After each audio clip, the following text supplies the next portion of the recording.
Hello students, last topic ionisation energy study कर रहे थे। लेफ़्ट टू राइट मूव करते हुए ट्रेंड क्या रहता है एक पीरियोडिक टेबल में, और डाउनवर्ड मूव करते हुए क्या ट्रेंड होता है, ये सब हम लोग स्टडी कर चुके थे। कुछ क्वेश्चंस भी स्टार्ट कर दिए थे और उसी की सीक्वेंस लेके मैं यहाँ पे 3 क्वेश्चंस आपके साथ शेयर कर रहा हूँ। 1 बाई 1 इन सब को स्टडी करते हैं। पहला क्वेश्चन देखें आप, IE1 of magnesium is more than IE1 of sodium. समझ में आता है, आसान सी बात है। ये सोडियम है, ये मैग्नीशियम है। इधर जाते हैं तो आयनाइजेशन एनर्जी बढ़ती है, तो मैग्नीशियम की ज़्यादा ही होनी है। जेड इफेक्टिव ज़्यादा है mg का, साइज़ छोटा है mg का, जिसकी वजह से आयनाइजेशन एनर्जी भी mg की ज़्यादा होगी सोडियम से। बट IE2 अगर मैं देखूं तो वो mg की लेसर है Na से। अब ये क्यों? तो उसके लिए मैं इसकी कॉन्फ़िगरेशन पे बढ़ता हूँ। सी हेयर, ये मैं सोडियम का न्यूक्लियस दिखा रहा हूँ। ये उसकी फर्स्ट शेल, ये उसकी सेकंड शेल जिसकी 2 सब शेल्स, और ये उसकी थर्ड शेल जिसकी 3 सब शेल्स हैं। Let me right it 1s 2s 2p 3s 3p 3d। Electronic configuration देखूं, 1s2 2s2 2p6 3s1। mg के लिए करता हूं मैं सही। यहीं पे डिफरेंट कलर से शो कर देता हूं mg के लिए। ये न्यूक्लियस है 1s2 2s2 2p6 and 3s2। अब की बार सर्कुलर नहीं दिखा रहा, बस स्ट्रेट लाइन। बात को समझने की कोशिश कीजिए। सोडियम से जब mg पे जाता हूं तो साइज छोटा होता है, आयनाइजेशन एनर्जी बढ़ती है। रूटीन कंसेप्ट था। यहां से मुझे इस इलेक्ट्रॉन को आउट करना था 3s1 से, और यहां मुझे 3s2 से आउट करना था इलेक्ट्रॉन। यहां पे 2p में 6 इलेक्ट्रॉन्स थे, यहाँ 2s में 2 इलेक्ट्रॉन थे, यहाँ 1s में 2 इलेक्ट्रॉन्स थे। यहाँ पे देखूँ तो यहाँ 2p में 6 इलेक्ट्रॉन्स थे, 2s में 2 इलेक्ट्रॉन्स थे, और 1s में भी 2 इलेक्ट्रॉन्स थे। अब जब मैंने इसका एक इलेक्ट्रॉन इजेक्ट किया, बहुत जोर लगा मुझे, साइज छोटा था, जेड इफेक्टिव ज़्यादा था, तो कॉन्फ़िगरेशन क्या बना? सी हेयर, ये 3s1 बन गया एक इलेक्ट्रॉन निकालने के बाद। जबकि यहां पे क्या हुआ? यहां पे वो 0 बन गया।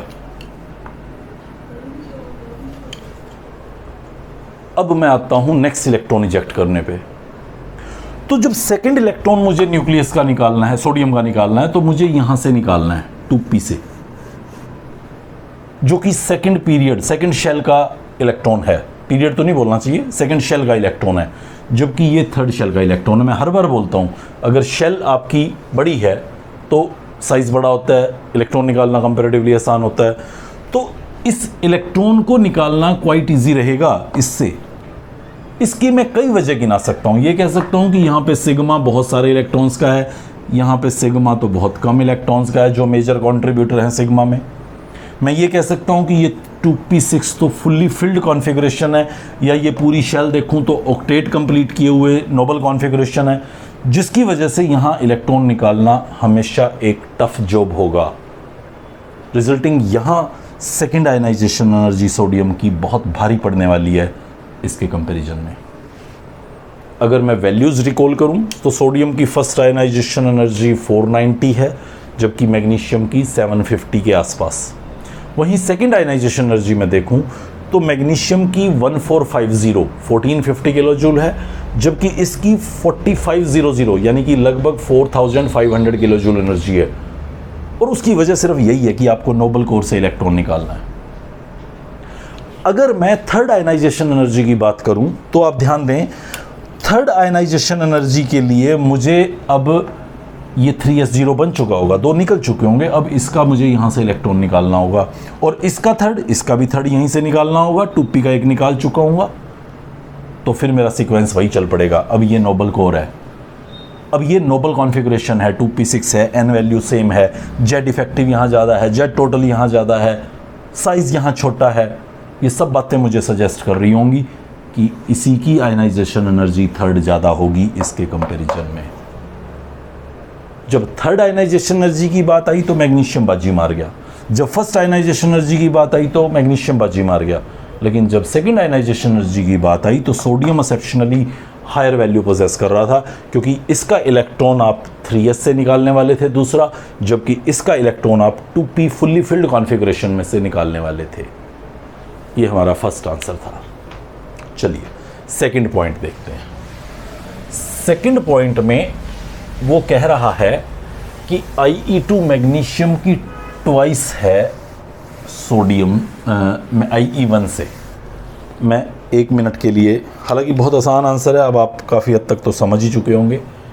ये Mg है, इसका मैं Mg प्लस बना रहा हूँ, तो मुझे 750 किलो जूल एनर्जी लगाना पड़ता है। फिर मैं इसका Mg2 प्लस बनाता हूँ तो मुझे 1450 किलो जूल एनर्जी लगाना पड़ता है, लगभग ट्वाइस है, आप देख सकते हैं Ie2। सोडियम के केस में देखूं तो first ionisation energy 480-490 kilo joule के आसपास रहेगा। वैल्यूज़ पे बहुत ज़्यादा फोकस मत करना, वो बुक में जो मेंशन्ड हो उसी को फॉलो करना। ये सोडियम प्लस बना लिया, 490 लगाना पड़ रहा है मुझे। और अगर मैं इसका Na2 प्लस बनाना चाहूँ तो मुझे 4500 किलो जूल लगाना पड़ रहा है। ये देखो, ये वैल्यू मैग्नीशियम की ज़्यादा थी पिछले क्वेश्चन के अकॉर्डिंग, और ये सोडियम की ज़्यादा है। अब वो क्वेश्चन में दूसरे में बोल रहा है कि ये तो सिर्फ ट्वाइस हुई इसकी, ये 10 टाइम्स क्यों होगी? आप समझ सकते हैं, ये 281 कॉन्फ़िगरेशन था, ये 28 हो गया।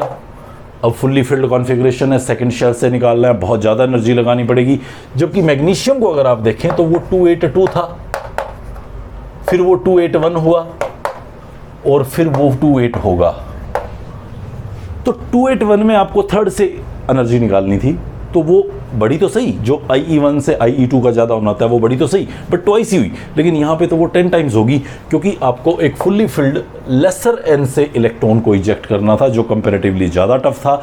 रिजल्टिंग Ie2 सोडियम का बहुत ज़्यादा हो गया, 10 टाइम। अगर आप मैग्नीशियम का देखेंगे अब थर्ड आयनाइजेशन एनर्जी, तो वो लगभग 10 टाइम होने वाला है। जबकि सोडियम का आप देखेंगे तो वो इसका लगभग ट्वाइस ही होने वाला है, क्योंकि अब दोबारा से कोई वो नई शेल का स्टोरी इसमें इंट्रोड्यूस नहीं होने वाला। चलिए थर्ड क्वेश्चन की तरफ बढ़ते हैं।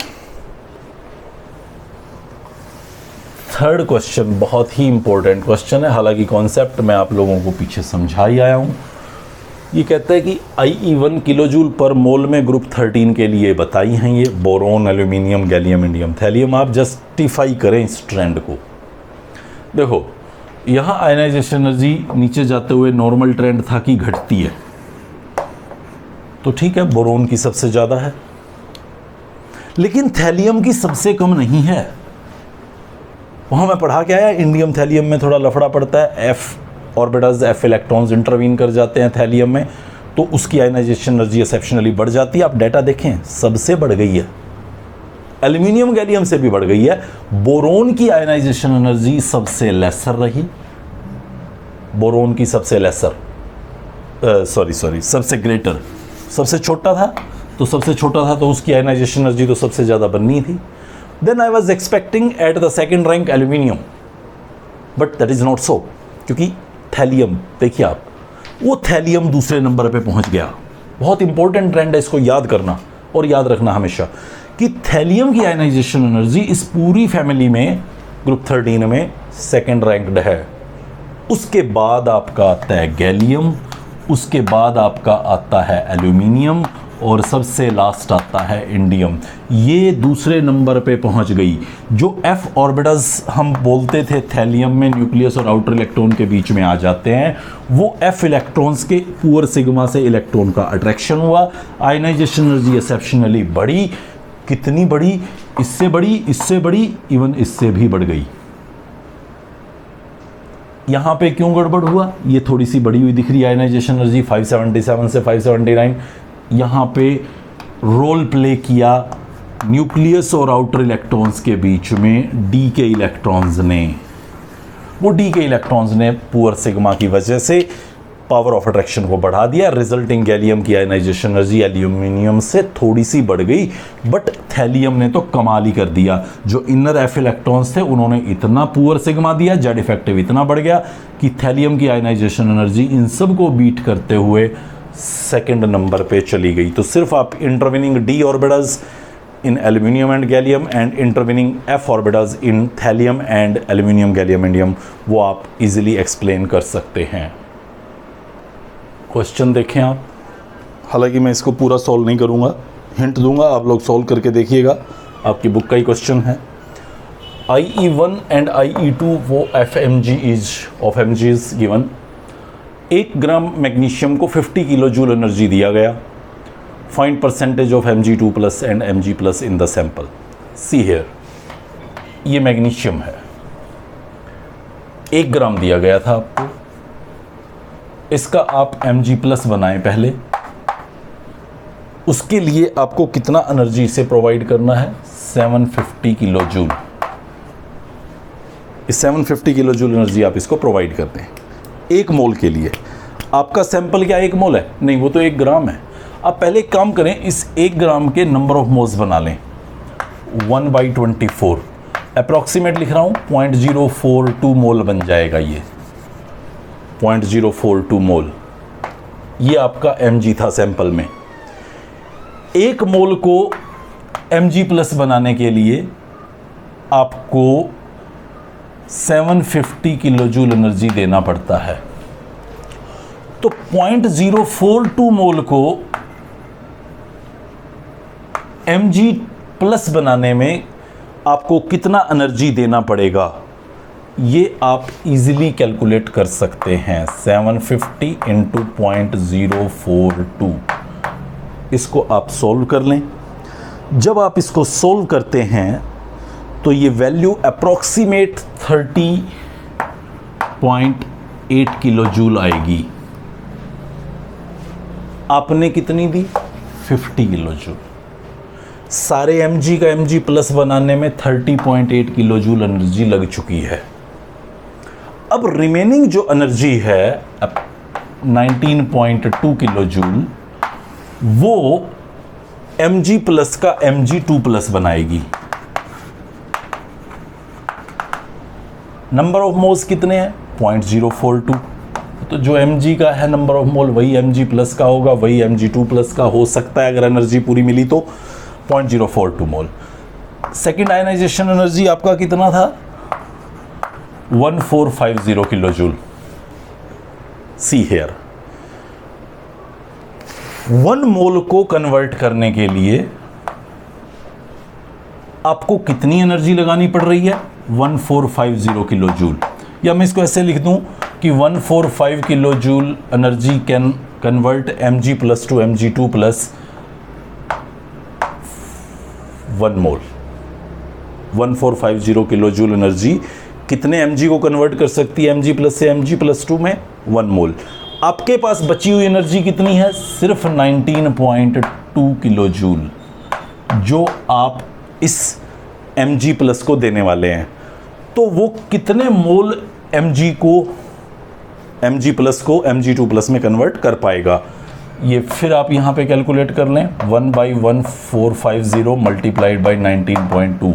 तो ये जो एक वैल्यू आएगी आपके पास, अब मैं सॉल्व नहीं करता, इसको आप देख लेना, x मोल, ये x मोल Mg2 प्लस बनेंगे, x मोल Mg2 प्लस बनेंगे।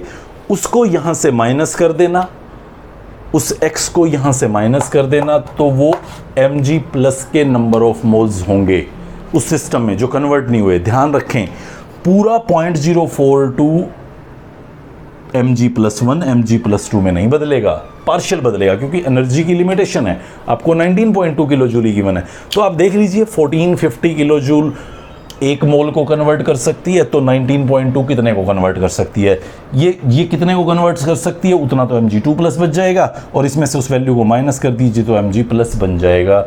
अकॉर्डिंगली आप इस नंबर ऑफ मोल्स Mg+ और Mg+2 के जब ऑब्टेन कर चुके तो टोटल उस सिस्टम में कितने परसेंट Mg+ होगा या कितने परसेंट Mg2+ होगा, वो percentage of species by mass या बाय मोल इजीली कैलकुलेट कर पाएंगे।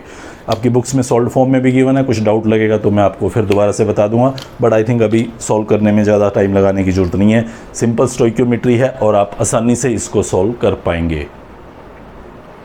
नेक्स्ट प्रॉपर्टीज़ की तरफ आगे बढ़ रहे हैं। 2 प्रॉपर्टी पढ़ चुके हैं, एटॉमिक साइज और आयनाइजेशन एनर्जी, काफ़ी लंबा चौड़ा उसके बारे में पढ़ा। 2 छोटी प्रॉपर्टी लेके आया हूँ यहाँ पे, बहुत ही छोटी, मेटालिक और non metallic character. Metallic character क्या होता है, 9-10 से पढ़ते आ रहे हो, मेलिएबिलिटी है, डक्टिलिटी है, गुड कंडक्टर ऑफ इलेक्ट्रिसिटी है, वो सब मेटालिक कैरेक्टर में आता है, और ऐसा नहीं है तो नॉन मेटालिक कैरेक्टर में आता है। यहाँ पे वो क्राइटेरिया नहीं है। यहाँ पे हम लोग सिर्फ एक ही बात फोकस करते हैं कि इलेक्ट्रॉन लॉस करने की टेंडेंसी किसकी ज़्यादा है। जो भी स्पेसीज इलेक्ट्रॉन को लॉस कर सकती है या इजीली कर रही है, मतलब वो मेटालिक है या गुड मेटालिक कैरेक्टर रखती है, और जो ऐसा नहीं कर पा रही है वो definitely non metallic character possesses करती है। अगर मैं किसी ग्रुप में जाऊं like lithium, sodium, potassium, rubidium, caesium, ऐसे, तो मुझे पता है नीचे जाते हुए आयनाइजेशन एनर्जी डिक्रीज होती थी, और आयनाइजेशन एनर्जी अगर डिक्रीज होती है तो मतलब इलेक्ट्रॉन लॉस करने की टेंडेंसी बढ़ती है। वो आसानी से इलेक्ट्रॉन लॉस कर सकते हैं, ये मुश्किल से इलेक्ट्रॉन लॉस करता था। तो मैं कह सकता हूं कि जो मेटालिक कैरेक्टर है वो नीचे जाते हुए लगातार बढ़ रहा है। और वहीं अगर मैं इस डायरेक्शन में जाऊं, लिथियम, बेरिलियम, सॉरी ये थोड़ा सा गलत हो गया, लिथियम, बेरिलियम, बोरोन, एल्यूमिनियम, फिर गलत हो गया, boron, carbon, nitrogen, oxygen, fluorine. तो मैं इधर जैसे ट्रैवल करता हूँ तो मैं जानता हूँ आयनाइजेशन एनर्जी बढ़ती थी, कुछ एक आध जगह एक्सेप्शनल्स आते थे, उनको छोड़ो। आयनाइजेशन एनर्जी बढ़ती है तो मतलब मेटालिक कैरेक्टर घटता है, क्योंकि इलेक्ट्रॉन लॉस करने की टेंडेंसी घट रही है, मतलब मेटालिक कैरेक्टर घट रहा है। तो मैं क्या बोलूँ कि नॉन मेटालिक कैरेक्टर बढ़ रहा है? हाँ, ऐसा बोल सकता हूँ। अगर मेटालिक घट रहा है तो नॉन मेटालिक बढ़ रहा है। क्या मैं यहाँ पे भी बोल सकता हूँ, नीचे जा रहा था तो मैं बोल रहा था मेटालिक कैरेक्टर बढ़ रहा है, तो क्या मैं ऐसा बोल दूँ नॉन मेटालिक कैरेक्टर घट रहा है? हाँ, ऐसा मैं बोल सकता हूँ। ये सीधा सीधा इलेक्ट्रॉन लॉस करने की टेंडेंसी पे डिपेंड करता है। अगर स्पीसीज इलेक्ट्रॉन जल्दी छोड़ पा रही है तो वो मेटालिक है, और अगर वो नहीं छोड़ पा रही है तो वो नॉन मेटालिक है। मैं इसको ऐसे भी कह सकता हूँ कि क्या सर उल्टा नहीं होना चाहिए, इलेक्ट्रॉन गेन करने की टेंडेंसी नॉन मेटालिक है? हाँ, वो भी होती है, बट ये लॉस और गेन करना अलोन एक फैक्टर नहीं है। पहली बात तो आप ये क्लियर समझें, ये अलोन एक फैक्टर नहीं है। आज जो मैं समझा रहा हूँ वही एक फैक्टर आपको ध्यान रखना है कि मेटालिक कैरेक्टर इलेक्ट्रॉन लॉस करने की टेंडेंसी पर डिपेंड करता है। जहाँ मेटालिक कैरेक्टर बढ़ रहा है वहाँ नॉन मेटालिक घट रहा है, जहाँ नॉन मेटालिक बढ़ रहा है वहाँ मेटालिक घट रहा है। जैसे आप यहाँ पे आए, फ्लोरीन, क्लोरीन, ब्रोमीन, आयोडीन, ये टिपिकल नॉन मेटल है। हमें पता है इधर जाते हैं तो इलेक्ट्रॉन छोड़ने की टेंडेंसी घटती है। फ्लोरीन की आयनाइजेशन एनर्जी इस पीरियड में नोबल नहीं दिखा रखे मैंने, फ्लोरीन की ये जितने भी दिखाए उनमें सबसे ज़्यादा आयनाइजेशन एनर्जी थी, तो मतलब मेटालिक कैरेक्टर सबसे कम था, मतलब नॉन मेटालिक कैरेक्टर सबसे ज़्यादा था। फ्लोरीन एक टिपिकल नॉन मेटल है, फ्लोरीन एक टिपिकल नॉन मेटल है। अगर मैं यहाँ नीचे की तरफ मूव कर रहा हूँ, फ्लोरीन, क्लोरीन, ब्रोमीन, आयोडीन, तो नॉन मेटालिक कैरेक्टर नीचे घटता जाएगा, क्योंकि आयनाइजेशन एनर्जी डिक्रीज होती है, इलेक्ट्रॉन लॉस करने की टेंडेंसी सो कॉल्ड जो भी है थोड़ी बहुत वो बढ़ती है, मतलब मेटालिक कैरेक्टर बढ़ता है। तो क्या मैं बोल दूँ ये मेटालिक है? क्या मैं बोल दूँ ये मेटालिक है? नहीं, ये भी नॉन मेटल है, ये भी नॉन मेटल है, ये भी नॉन मेटल है, और ये भी नो डाउट नॉन मेटल है। लेकिन किसी नॉन मेटल में मेटालिक कैरेक्टर बिल्कुल भी नहीं होगा, मुझे ऐसा भी नहीं कहना। अगर मैं आयोडीन को ऑब्जर्व करूं तो आयोडीन में कुछ लस्टर सा होता है, कुछ मेटालिक कैरेक्टर उसके अंदर एग्जिस्ट करता है, सॉलिड फॉर्म में होता है वो, जैसा कि सभी मेटल्स होती हैं। आयोडीन के मुझे कंपाउंड्स बहुत सारे ऐसे दिखते हैं जहां आई पे पॉजिटिव चार्ज होता है, और ये जो पॉजिटिव चार्ज आता है ये इलेक्ट्रॉन छोड़े जाने पे आता है। इस कैरेक्टर को बोलते हैं इलेक्ट्रोपॉजिटिव कैरेक्टर। कोई स्पीसीज अपने ऊपर अगर नेगेटिव चार्ज ले रही है तो ये इलेक्ट्रोनेगेटिव कैरेक्टर होता है, और कोई अपने ऊपर पॉजिटिव चार्ज ले रही है तो वो इलेक्ट्रोपॉजिटिव कैरेक्टर होता है। मेटल्स का जनरली इलेक्ट्रोपॉजिटिव कैरेक्टर होता है। तो मुझे कुछ ऐसा बोलना चाह रहा हूँ मैं कि आयोडीन के अंदर कुछ मेटालिक कैरेक्टर्स होते हैं, हालांकि वो नॉन मेटल्स की कैटेगरी में ही डाला जाता है। आप इसको ऐसे भी समझ सकते हैं कि कोई भी एक स्पीसीज जो है उसके अंदर मेटालिक और नॉन मेटालिक दोनों कैरेक्टर्स हैं। अगर मेटालिक बहुत ज़्यादा है तो हमने उसको मेटल की कैटेगरी में डाला हुआ है, और अगर मेटालिक काफ़ी कम है, नॉन मेटल के कैरेक्टर्स ज़्यादा हैं, तो उसको नॉन मेटालिक में डाला हुआ है। ऐसा कह देना बहुत स्ट्रिक्टली कि भाई फ्लोरीन तो सिर्फ नॉन मेटेलिक है, 100% नॉन मेटेलिक है, थोड़ा सा गलत हो सकता है। तो आप यूँ कह सकते हैं कि हाँ, फ्लोरीन में बहुत डोमिनेंस के साथ नॉन मेटेलिक कैरेक्टर हैं, बट मेटेलिक कैरेक्टर बिल्कुल भी नहीं है, जीरो है, ये कहना थोड़ा गलत होगा। एंड सिमिलरली यहाँ पे टिपिकली मेटल्स हैं, हम सदा पढ़ते आए हैं कि सोडियम, पोटेशियम, रुबिडियम मेटल्स हैं, लेकिन मैं यूँ बोलूँ कि उनमें नॉन मेटेलिक कैरेक्टर ज़ीरो है, ये थोड़ा सा करेक्शन चाहता है मेरी बात में। रिजल्टिंग आप फाइनली ये ध्यान रखें कि मेटेलिक कैरेक्टर इधर बढ़ता है, नॉन मेटेलिक घटता है, इधर नॉन मेटेलिक कैरेक्टर बढ़ता है, मेटेलिक घटता है। हर एक स्पीसीज में दोनों कैरेक्टर्स का कुछ कुछ रहता है कंट्रीब्यूशन। हाँ, जिसमें मेटेलिक कैरेक्टर ज़्यादा था तो हमने उसको मेटल्स की कैटेगरी में डाला हुआ है। और इसके बारे में कुछ बहुत ज़्यादा लंबा चौड़ा स्टडी करने की ज़रूरत नहीं है हमें कि मेटेलिक और नॉन मेटेलिक कैरेक्टर्स क्या होते हैं। बस इतना ही ध्यान रखना है कि लेफ्ट टू राइट मूवमेंट पे या डाउनवर्ड मूवमेंट पे मेटेलिक और नॉन मेटेलिक कैरेक्टर कैसे चेंज होते रहते हैं। तो इस तरह से हमारे पास ये 4 प्रॉपर्टीज़ हो जाती हैं: size, ionisation energy, metallic character और नॉन मेटेलिक कैरेक्टर। नेक्स्ट हमारे पास फिर 4 प्रॉपर्टीज़ और हैं जो कम से कम हम यहाँ पे पढ़ेंगे। 2 बहुत इंपॉर्टेंट हैं, एक इलेक्ट्रोनेगेटिविटी, एक electron gain enthalpy and electron affinity. ये 3 रादर मुझे कहनी चाहिए, ये प्रॉपर्टी इंपॉर्टेंट कंट्रीब्यूशन के साथ है। और 2 थोड़ी सी यहाँ पे इंट्रोडक्टरी पढ़ेंगे, जैसे नॉन मेटेलिक, मेटेलिक पढ़ा, ऑक्सीडेशन स्टेट एंड वैलेंसी। ये हम लोग नेक्स्ट लेक्चर में आपसे शेयर करेंगे, स्पेशली इलेक्ट्रोनेगेटिविटी और electron gain enthalpy. Good bye.